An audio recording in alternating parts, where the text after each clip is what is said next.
하나님 앞에 최선을 다해서 찬양을 드렸는데 우리 하나님께서 기뻐하실 줄로 믿습니다.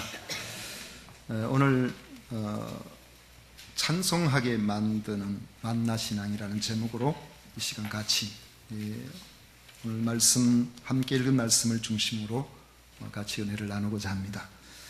2015년 새해 첫 주일입니다. 어떤 분들은 그런 이야기를 하더라고요. 해맞이 해 돋는 거 보는 거 그거 별로 의미가 있느냐. 그 해가 그 해지. 그렇게 이야기하시는 분이 있는데 그 해 아침에 떠오르는 해를 볼 때마다 새로움을 느낀다면은 얼마나 좋겠습니까? 2015년도가 하나님께서 우리에게 허락하신 복된 그런 해가 될 줄로 생각하고 저는 이 새해를 맞이하며 2015년도가 특별히 하나님 앞에서 뜻있는 한 해가 될 줄로 믿습니다. 우리의 인생을 살아가면서 쫄아드는 그런 인생이 되면 어떻게 되겠습니까? 여러분 생육하고 번성하는 이런 이 한 해가 되시기를 축원합니다. 광야에서 한없이 배회하는 그런 인생이 아니고 하나님이 약속하신 아름다운 땅을 차지하시는 그런 인생이 되시기를 바랍니다. 배고픈 인생이 아니라 오늘 말씀처럼 먹고 배불러서 그것을 찬송하고 하나님 앞에서 다른 사람을 축복하는 그러한 활짝 펼쳐지는 그런 인생이 되시기를 축원합니다. 10절 말씀을 우리 같이 한번 읽어보시죠. 10절 다 같이 읽습니다. 내가 먹어서 배부르고 내 하나님 여호와께서 옥토를 내게 주셨으므로 말미암아 그를 찬송하리라. 하나님이 주신 은혜가 너무 감사해서 오직 하나님께 감사 찬송을 올리게 되는 이런 성도들이 되시기를 축원합니다. 아멘 하실 때는 우리가 그 사람의 성향에 따라서 어떤 사람은 크게 아멘 하기도 하고 어떤 사람은 작게 하기도 하는데 저는 제 성향으로 볼 때는 아멘 소리가 입 밖에 나오면 작게 하는 편입니다. 그 대신에 내면으로 눌러가지고 힘있게 하려고 합니다. 아멘, 아멘. 그렇습니다. 제가 믿습니다. 아멘, 아멘. 터져나오는 아멘도 좋고요.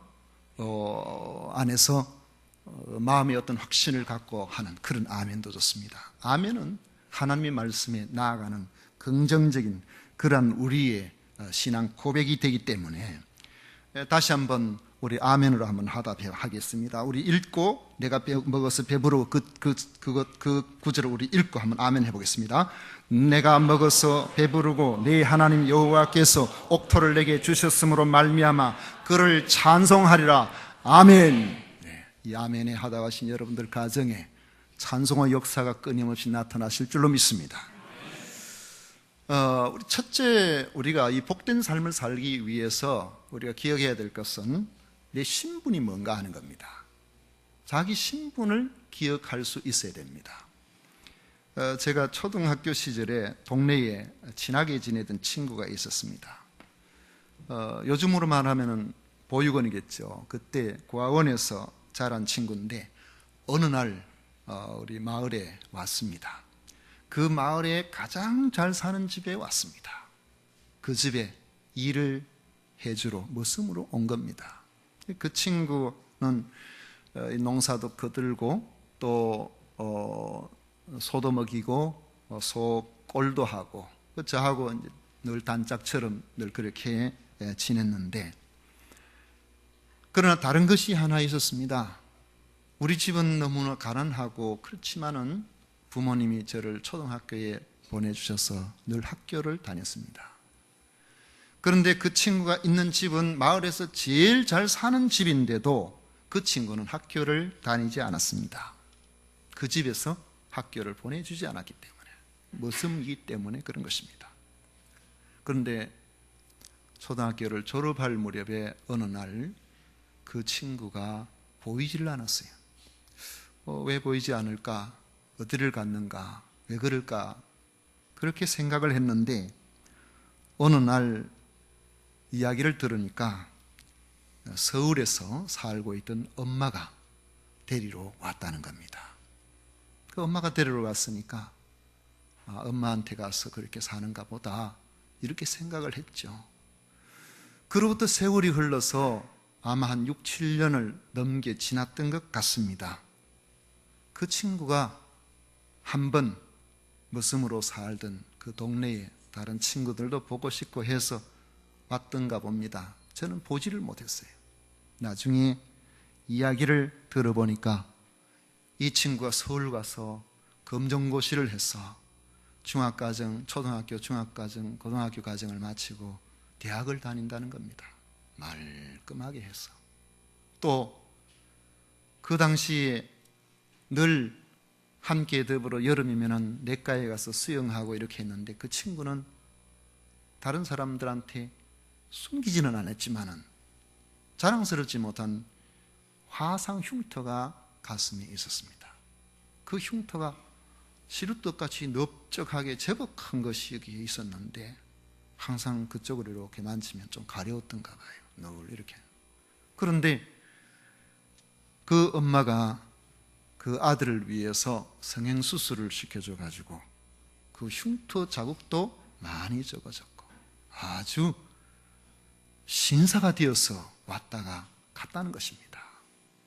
그 이름은 정혜원인데 어디서 어떻게 살고 있는지 궁금하기도 합니다. 여러분, 누가 그렇게 해줬습니까? 엄마가 공부를 시켜준 겁니다. 엄마가 수술을 시켜준 겁니다. 제일 잘 사는 집에 있어도 머슴은 초등학교도 다니지를 못한 일만 부려먹을 뿐이죠. 그러나 엄마는 힘들고 어렵게 그렇게 돈 벌어서 자기를 위해서 쓰지 않고 그 아들을 위해서 공부도 시키고 수술도 시켜줬습니다. 이유는 단 한 가지입니다. 아들이니까. 8장의 말씀에 보면 너라는 말이 끊임없이 나옵니다. 너희는 이스라엘 사람들에게 주시는 말씀이죠. 그들은 약속에 의해서 하나님의 백성이 된 사람들입니다. 이 말씀은 하나님의 백성에게 주신 말씀이라는 뜻입니다. 머슴은 아무리 지혜롭고 부지런하고 잘나도 머슴일 뿐입니다. 아들은 좀 모자라도 주인에게 있어서는 그 아들이 귀합니다. 똑똑한 사람을 같이 옆에 붙여주는 것은 그 아들을 위해서 그 아들 잘 되라고 그렇게 할 따름이죠. 그러므로 하나님으로부터 오는 복된 삶을 우리가 원한다면 내가 하나님 앞에서 내 신분이 머슴인지 내 신분이 하나님의 자녀인지 그것을 알아야 됩니다. 자신이 하나님의 머슴인지 하나님의 맏아들, 하나님의 장손인지 거기에 대한 확고한 우리의 신앙을 갖고 있어야 된다는 것이죠. 신앙생활을 왜 머슴같이 합니까? 그리 할 이유가 없잖아요. 당당하게 해야 되죠. 자녀로서 해야 되죠. 하나님의 자녀답게 우리가 믿음의 생활을 해 나가야 됩니다. 우리의 신분이 하나님의 자녀인 것은 어떻게 합니까? 예수님께서 하나님이 보내주신 구주가 되신다는 사실이 믿어지면 그는 하나님의 자녀입니다. 로마서 10장 9절 10절에 보면 내가 만일 내 입으로 예수를 주로 시인하며 또 하나님께서 그를 죽은 자 가운데서 살리신 것을 내 마음에 믿으면 구원을 받으리라. 사람이 마음으로 믿어 의에 이르고 입으로 시인하여 구원에 이르느니라 했습니다. 약속에 의해서 그 약속을 따라서 오신 예수 그리스도께서 나를 위해서 십자가에 죽어주셨다는 사실을 믿는 사람은 구원을 받는다고 했는데 바로 이 구원받은 사람이 하나님의 자녀인 것입니다. 요한복음 1장 12절에 영접하는 자 곧 그 이름을 믿는 자들에게는 하나님의 자녀가 되는 권세를 주셨다고 그랬습니다. 믿음으로 하나님께서는 우리에게 하나님의 자녀가 되는 권세를 허락해 주신 것입니다. 그러므로 예수님을 믿으면 하나님의 자녀입니다. 오늘 본문은 하나님의 자녀가 들어야 될 말씀입니다. 하나님의 자녀가 이 말씀을 듣고 이 말씀대로 살면 약속하신 대로 생존하고 번성하고 옥토에 들어가 차지하고 풍성하게 살게 될 줄로 믿으시기를 축원합니다. 우리는 이 믿음을 갖고 이 믿음을 고백하고 이 믿음 안에서 힘있게 살아가야 됩니다. 여러분, 예수님을 믿는다 하면서 머슴처럼 살 이유가 없습니다. 우리는 하나님의 자녀에게는 자녀에게 주시는 기업이 있습니다. 자녀에게는 하나님께서 특별히 허락하신 그러한 것들을 얻게 됩니다. 세상 부모도 자녀에게 좋은 것을 주려고 그렇게 하지 않습니까? 하나님께서 하나님의 자녀가 시시하게 살기를 원하지 아니하시는 겁니다. 그러므로 하나님의 자녀는 하나님을 신뢰하고 경외해야 합니다. 1절을 보십시오. 내가 오늘 명하는 모든 명령을 너희는 지켜 행하라. 그리하면 너희가 살고 번성하고 여호와께서 너희의 조상들에게 맹세하신 땅에 들어가서 그것을 차지하리라. 6절 7절을 보십시오. 내 하나님 여호와의 명령을 지켜 그의 길을 따라가며 그를 경외할지니라. 내 하나님 여호와께서 너를 아름다운 땅에 이르게 하시나니, 너를 아름다운 땅에 이르게 하시나니. 그곳은 골짜기든지 산지든지 시내와 분천과 샘이 흐르고 그랬습니다. 여기 시내는 그 지형적으로 볼 때는 건천입니다. 와디라고 하죠. 비가 올 때는 막 금주가 흐르는데 비 그치고 가는 물도 없어요. 그런 곳입니다. 그리고 이 샘은, 분천은 그냥 우물, 물 파면은 밑에서 물이 나오는 것이고, 여기 샘은 일종의 그 지층수, 땅 속에 이렇게 흐르는 그런 물. 이 물이 풍부해서 이곳에서는 언제든지 농사나 목축에 어려움이 없을 것이다. 그런 땅이라는 것입니다. 하나님의 자녀라면은 자녀로서의 삶을 살아가야 됩니다. 하나님을 경외함으로 하나님의 말씀을 따라 살아가는 것이 자녀의 의무요 책임입니다. 그리하면 약속하신 것을 다 주신다는 겁니다. 풍성하게 주신다는 겁니다. 1절에 너희는 지켜 행하라 했는데, 여기 지켜 행하라, 지켜라는 말은 하다가 말다가 하는 것이 아니라 지속적으로 실천하는 행동입니다. 한번 시작하면 끝장을 보는 거예요. 지속적으로 실천하는데 그냥 실천하는 것이 아니고, 내가 지금 바로 하고 있나, 잘 못하고 있나, 끊임없이 자기를 살펴서 성찰하면서 행동하는 것을 말합니다. 그러니까 행동과 성찰, 겉으로 드러나는 것과 내면의 세계가 하나님께로 향하도록 일치되는 그런 삶을 살려고 힘쓰고 애쓰는 그런 모습을 말합니다. 하나님의 말씀은 자기 생각에 지킬 만한 여건이 되면 지키고 어려우면 안 지키고 그렇게 해도 되는 것이 아니라, 어떤 조건 속에서도 어떤 환경 속에서도 우리가 하나님을 섬기고 하나님을 섬기는 하나님의 자녀이기 때문에 그렇게 살아가야 된다는 것이죠. 여러분, 이것은 하나님에 대한 절대적 신뢰가 없으면 어렵습니다. 우리는 얼마나 연약한지, 마음의 상처도 잘 받고요, 육신의 병도 잘 걸리고, 우리는 사람과의 관계에서도 치인 것도 많고 힘든 부분들이 참 많습니다. 우리가 하나님에 대해서 전적으로 신뢰하지 아니하면은 걸려서 넘어질 일들이 세상에는 너무나 많습니다. 여러분, 하나님을 전적으로 신뢰하고 우리는 하나님에 대한 전적인 신뢰를 가지고 우리의 모든 환경에서 하나님께서 기뻐하시는 일을 위해서 지켜 행하는 이런 성도로 살아가야 됩니다. 그렇게 하기 위해서는 하나님의 선하심에 대한 믿음을 가지고 있어야 됩니다. 예레미야 예가 33절에 보면 주께서 인생으로 고생하게 하시며 근심하게 하시면 본심이 아니시도다 그랬어요. 본심이 아니시다. 성도가 고통도 있고 어려움도 있고 그렇게 하는 것을 하나님께서 버려두시는 것은 본심이 아니라는 겁니다. 제가 예전에 한 5년 정도를 힘들고 어려운 일을 만나게 되었었는데, 그때는 참 이해하기 어려웠습니다. 주변의 사람들이 손가락질을 하면서 너 예수 믿어가 그렇다, 예수 믿어서 그렇다, 내가 예수님을 믿는데 왜 이런 소리를 들어야 됩니까? 잠깐도 아니고 4년, 5년을 계속 이렇게 되니까요, 너무너무 힘들었어요. 그런데 세월이 지나놓고 보니까 그때 견뎌낸 힘이 지금까지 평생을 지켜내고 견뎌내고 많은 어려움들 이렇게 와도 별로 그렇게 걱정 안 하고 돌파해 나가는 힘이 되었던 겁니다. 아마 그때 하는 것마다 잘 되고 사람들한테 늘 칭찬받는 그런 일들만 있었다면은 아마 지금 저는 너무나 유약한 사람이 되어 있을지도 몰라요.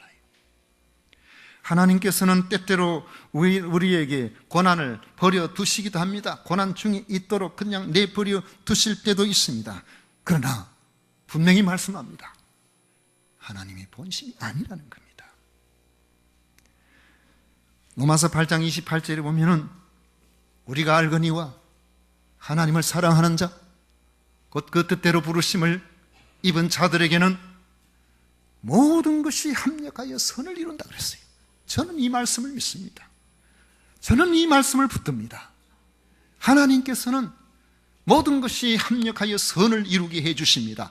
하나님을 사랑하는 사람, 그 뜻대로 부르심을 받은 신분이 하나님의 자녀인 사람에게 있어서 우리 인생에 버릴 것이 없는 것입니다.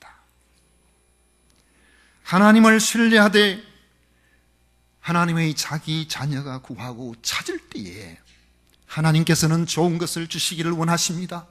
좋은 것을 주시기를 원하시는 분이라는 사실을 우리는 믿어 의심치 말아야 됩니다.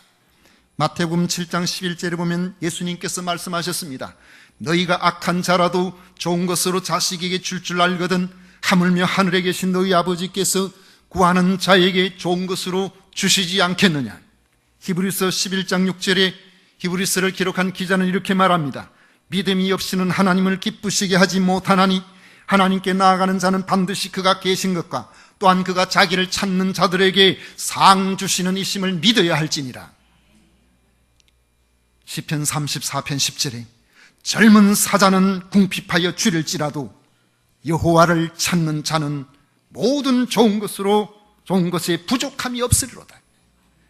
시편 107편 9절에 보면 그가 사모하는 영혼에게 만족을 주시며 줄인 영혼에게 좋은 것으로 채워주심이로다. 여러분, 하나님은 우리의 하나님이시고 우리는 하나님의 자녀예요. 하나님은 좋은 것을 주시는 분이심을 믿기 때문에 우리는 하나님을 떠나지 않습니다. 하나님의 말씀 안에 머물러 있습니다. 하나님을 사모하고 찾고 구하는 것입니다. 이런 이들에게 약속하신 대로 후히 주시고 꾸짖지 아니하시는 줄로 믿습니다. 우리가 이런 복된 삶을 살아가기 위해서는 만나의 교훈을 기억해야 됩니다. 왜 하나님께서 광야 생활 동안에 만나를 주셨겠습니까? 2절 말씀을 보십시오. 내 하나님 여호와께서 이 40년 동안에 내게 광야 길을 걷게 하신 것을 기억하라. 이는 너를 낮추시며 너를 시험하사 내 마음이 어떠한지 그 명령을 지키는지 지키지 않는지 알려 하심이라. 이스라엘 백성들이 광야에서 40년을 머물게 된 원인은 하나님의 약속을 믿지 못하고 원망하다가 받은 징계였습니다. 그러나 하나님 징계하시고 끝장을 내지 아니하시고 광야 40년의 세월을 끝까지 버리지 아니하시고 그들을 도와주셨어요. 그들을 보호해 주셨어요. 하나님이 이스라엘 백성에게 주신 광야 40년의 주된 목적은 단순한 징계가 아니라 하나님의 사람다운 인생관을 소유하고 살도록 하기 위해서였던 겁니다. 우리가 고난이 오고 어려움이 오고 이렇게 되면은 그 안에서 우리의 생각의 틀이 바뀌어지는 이런 경험을 하게 됩니다. 제가 안타까운 것은 여러분들에게도 말씀드린 적이 있지만 제 고향 동네에 저보다 1년 선배인데 공부를 너무너무 잘한 친구가 있었습니다. 우리 모두 흠모의 대상이었어요. 교회도 모두가 그 친구만 쳐다보는 것 같아요. 우리도 기도할 때에 그 친구가 좋은 학교 가기를 원했고 그래가지고 뜻대로 그래 다 들어가고 싶은 대학에 들어갔습니다. 그 친구가 합격을 하고 서울로 올라가기 전에 여러 사람들이 모여있는 앞에서 찬양을 하는데 너무나 부러웠습니다. 여호와는 나의 목자시니 내게 부족함이 없으리로다. 생략하고 진실로 선함과 인자심이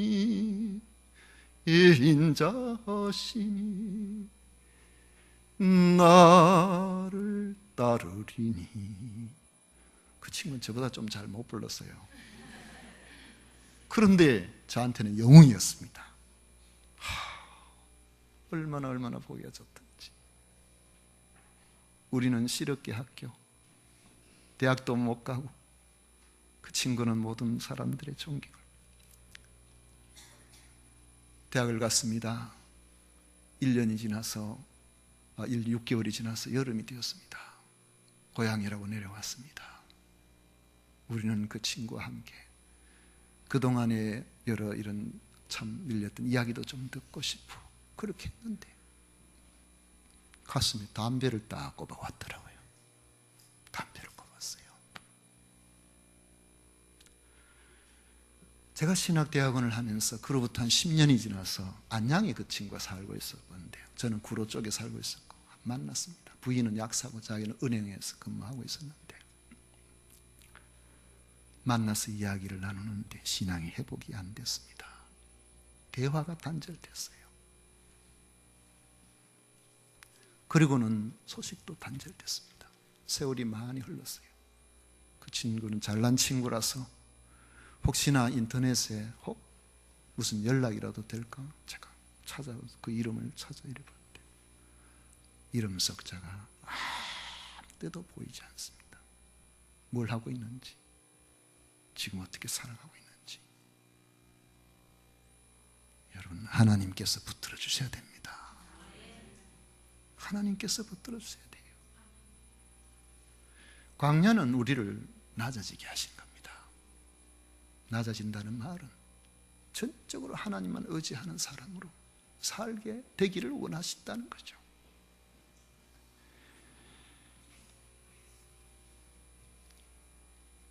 그래서 나는 하나님의 백성이다. 이 본분을 깨닫고 하나님의 백성으로서 그 신분에 걸맞게 하나님 안에 머물고 그 신분 안에서 생각하고 그 신분 안에서 행동할 때에 하나님은 우리를 존귀하게 만들어 주시는 것입니다. 요즘 말로 하면 대박이에요. 그런데 그 신분을 잊어버리면 그의 삶은 대박이 아니라 쪽박입니다. 하나님 붙들어 주시지 않는 인생은 하루아침에 뒤집어질 수 있습니다. 자기 신분을 잊어버리니까 하나님이 세우신 모세의 지도를 거역하고 자기 생각대로 행동하죠. 이 생각과 다르면 원망하고 불평했죠. 그것이 이스라엘 백성들의 삶의 모습이었습니다. 그 결과가 광야 40년이었습니다. 그래서 광야길을 걸어가면서 우리는 그렇게 살면 안 되는구나. 우리는 우리의 신분에 맞게 생각하고 우리의 신분에 맞게 그렇게 행동하고 그렇게 살아야 되는구나. 그것이 성도에게 축복인 줄 믿으시기를 바랍니다. 세상 사람들이요, 아무리 도덕을 말하고 윤리를 말하고 정의를 말하고 그렇게 해도 우리가 말하는 윤리와 도덕, 우리가 말하는 정의는 하나님 안에서 이루어져야 됩니다. 변명거리, 핑계거리, 남의 탓하는 이런 윤리가 아닙니다. 하나님 앞에서 우리가 그렇게 해야 돼요. 광야에서 주신 만나를 통해서 그 40년의 세월을 통해서 나는 하나님의 백성이지. 하나님의 백성은 하나님의 백성이 사는 길이 따로 있지. 하나님의 백성이 가는 그 길로 내가 가야 되지. 여러분, 우리는 마치 물고기가 물 안에서만 힘차게 살아갈 수 있는 것처럼 하나님 안에서만 힘있게 살아갈 수 있는 성도라는 신분을 기억하십시오. 또 한 가지는 하나님의 백성은 하나님의 방법으로 책임져 주십니다. 이걸 우리가 기억해야 됩니다. 이스라엘 백성들의 광야 40년은 하나님의 돌보심이 없이는 살 수가 없는 세월이었습니다. 베두인들 지금도 보면 요르단이나 저런 데 가면은 목축을 하면서 광야에서 잘 살아가고 있습니다. 그거 가지고 이제 젖도 유제품 또 고기도 얻고 그 팔아가지고 양식도 돈을 만들어서 양식도 구하고 옷도 구하고 이렇게 살아갈 수 있죠. 그런데 이렇게 살아갈 수 있는 것은 소수가 모여서 살아갈 때 가족 단위로 그게 가능합니다. 그런데 이스라엘 백성은 그 당시에 장정만 60만입니다. 다 합하면은 200만에서 거의 300만 되는 사람, 이런 사람들이 어느 나라에서도 들어오기를 허락하지 않고 그냥 광야에서 떠돌이 생활을 하는데 함께 모여 있으면은 다 굶어 죽게 되어 있습니다. 정착하면서 어떤 곳에 흩어져서 촌락을 이루고 그곳에서 농사 짓고 양을 키우고 이렇게 안 한다면은 양식 문제를 해결할 수가 없는 그러한 대규모의 인구였습니다. 어디에 어떻게 광야에서 양식을 구하겠습니까? 여기에 바로 하나님의 방법이 동원이 된 것입니다. 아침에 자고 나서 보니까 하얀 진주같이 씨앗 모양, 고수식물 씨앗 모양 조그마한 거예요. 그런 씨앗 같은 것이 하얗게 햇빛이 이렇게 비추면 빛이 반짝반짝 나는 그러한 것들이 서리처럼 장막 부근에 막 떨어져 있는 겁니다. 그래가지고 그걸 이제 주워다가 그걸 가지고 양식을 삼는데 그걸 처음 본 사람들이 뭐라고 말했을까요? 이게 뭐야? What is this? 이게 뭐야? 그게 만나입니다. 그게 만나라는 뜻이에요. 이게 뭐야? 이 만나를 거두어서 맷돌에 갈거나 절구에 넣어 빻아서 쪄서 먹기도 하고 과자를 만들어 먹기도 했습니다. 3절 말씀 보면 너도 알지 못하며 내 조상들도 알지 못하던 만나 그랬습니다. 세계 역사상 유래를 찾아볼 수 없는 하나님께서 특별히 공급해 주신 독특한 식재료로 40년 동안 하나님께서 돌봐주신 것입니다. 이것은 하나님이 주신 특별한 식재료라고 했죠. 왜 그렇습니까? 만나는요 사놓고 먹을 수 있는 양식이 아니었습니다. 그날의 양식이었다는 거죠. 아침에 나가서 그거 있으면 그거 주워다가 그걸 빻아서 빵을 만들어 먹거나 과자 만들어 먹거나 쪄서 이렇게 먹는데 어떤 사람들은 준비성이 있어서 아니 세상에 이런 것들을 하루 먹고 그러면 안 되잖아. 많이 흩어져 있는데 우리가 저축을 해놔야 되지. 그래가지고 저축을 해놨는데 저축해놓고 그 다음 날은 저축해놨으니까 항아리 넣어놨는데 뭐 가서 안 거둬도 되겠지. 아침에 안 거뒀어요. 그거 가지고 음식하려고 뚜껑을 열어보니까 냄새가 나는 거예요. 벌레가 생겨버린 거죠. 하나님 명령하십니다. 6일 동안 그렇게 만나 걷어서 먹어라. 그러나 마지막 6일째는 다음에 안식일이니까 쉬어야 되니까 안식일은 없다.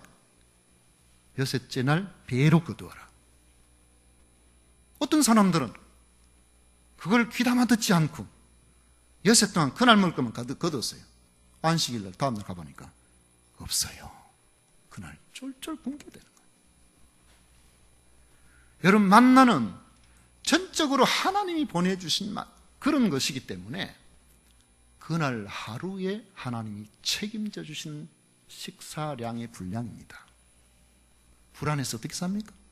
그러나 믿음으로 나가는 사람에게 날마다 만나를 주시기 때문에 40년을 살 수가 있었던 겁니다. 여러분 하나님께서 책임져 주신다면 끝장을 봐주십니다.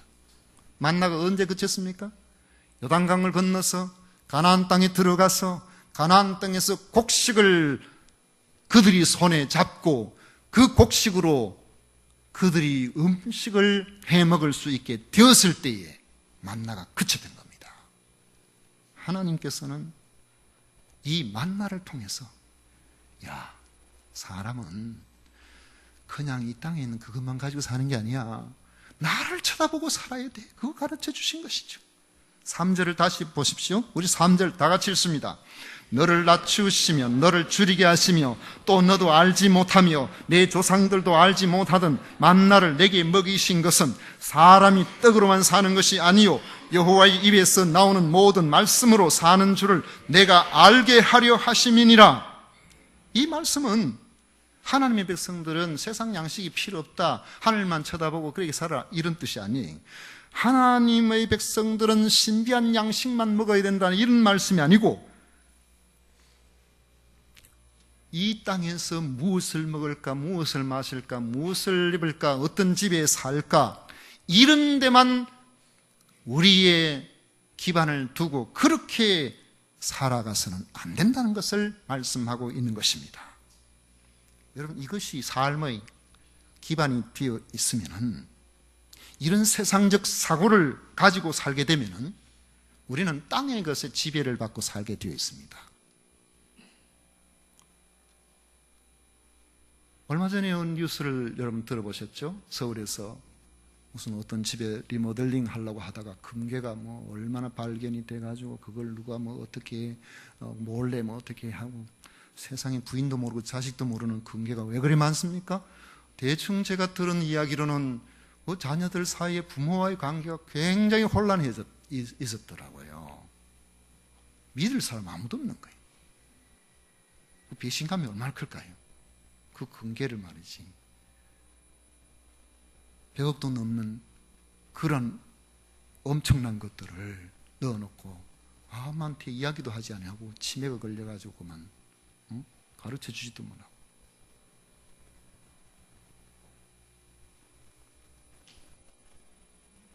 여러분 생각이 어떻습니까? 그 금괴 하나가 뭐 얼마나 되는지는 몰라도 예를 들어 2억을 한다고 생각해 보십시오. 2억 같으면은 여러분 인생에 금괴 그거 한 5개 정도만 하면은 평생 동안 남들에게 그냥 아쉬운 소리 안 하고 그렇게 살 수 있을 것 같지 않습니까?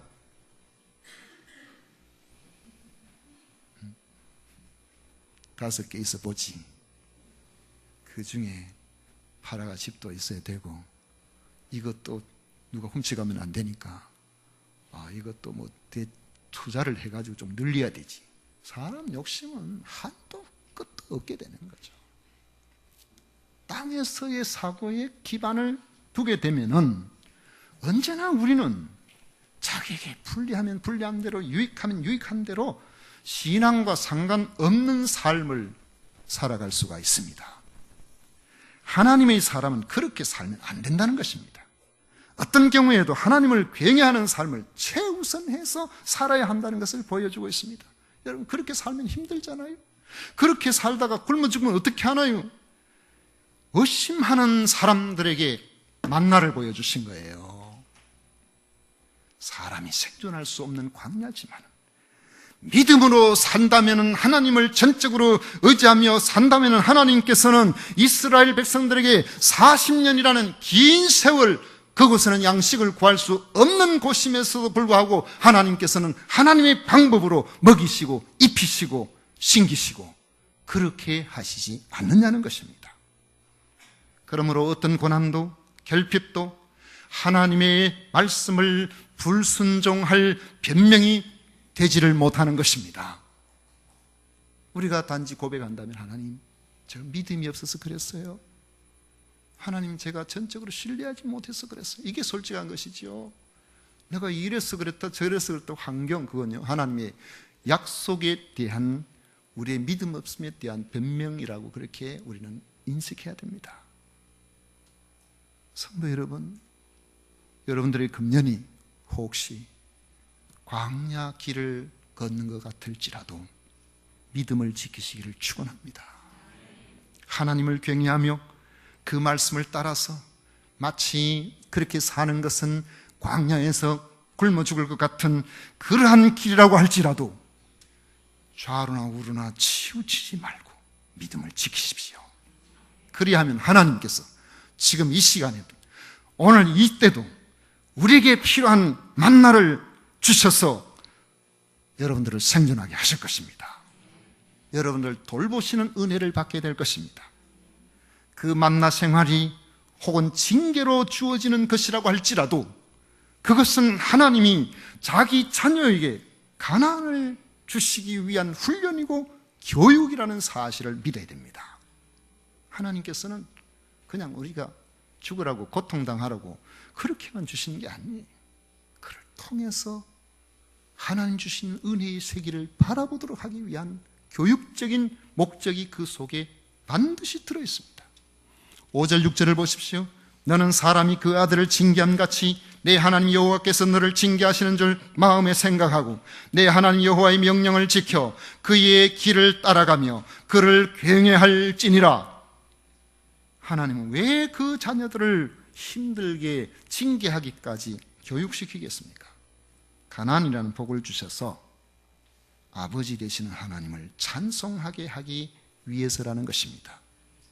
광야를 통과하여 마음이 겸손해진 사람들이 어떤 생각을 하겠습니까? 하나님의 자녀는 세상 떡으로만 사는 것이 아니구나, 말씀대로 순종할 때에 참으로 사는 길이 열리는구나, 이런 생각을 하게 되는 것이죠. 이런 믿음을 가지게 된 사람들에게 주시는 축복이 바로 가나안의 축복입니다. 7절 말씀에서 9절까지 우리 다 같이 읽도록 하겠습니다. 다 같이 읽습니다.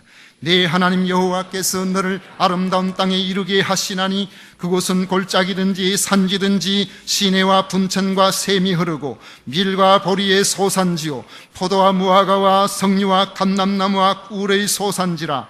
내가 먹을 것에 모자람이 없고 내게 아무 부족함이 없는 땅이며 그 땅의 돌은 철이요 산에서는 동을 캘 것이라. 거기까지만. 그곳에 농사 잘 짓도록 연장 만들도록 세부치까지 주시겠다. 그게 하나님의 약속이에요. 이런 은혜를 받은 사람은 하나님을 찬송할 수밖에 없는 것입니다. 이때 찬송은 하나님께 드리는 찬송, 감사 찬송이겠죠? 감사 찬송인가 함께 여기 찬송하리라 이 말은 다른 의미로 너는 축복하라 그 의미도 있어요. 너는 축복하라. 여러분 축복하라는 축복은 누가 합니까? 축복의 자리에 있는 사람이 축복하는 거예요. 하나님께서 우리로 하여금 찬송하게끔 복을 주셨기 때문에 그 복을 흘러 넘치게 하는 겁니다.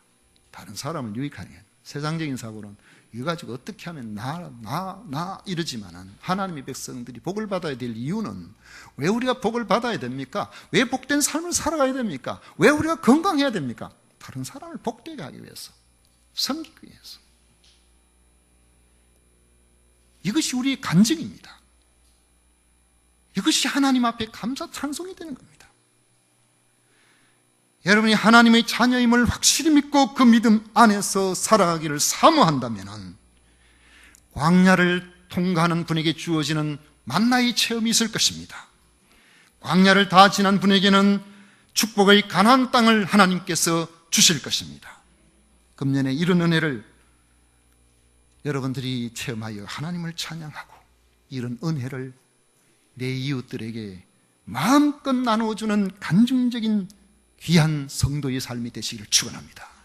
기도하겠습니다. 고마우신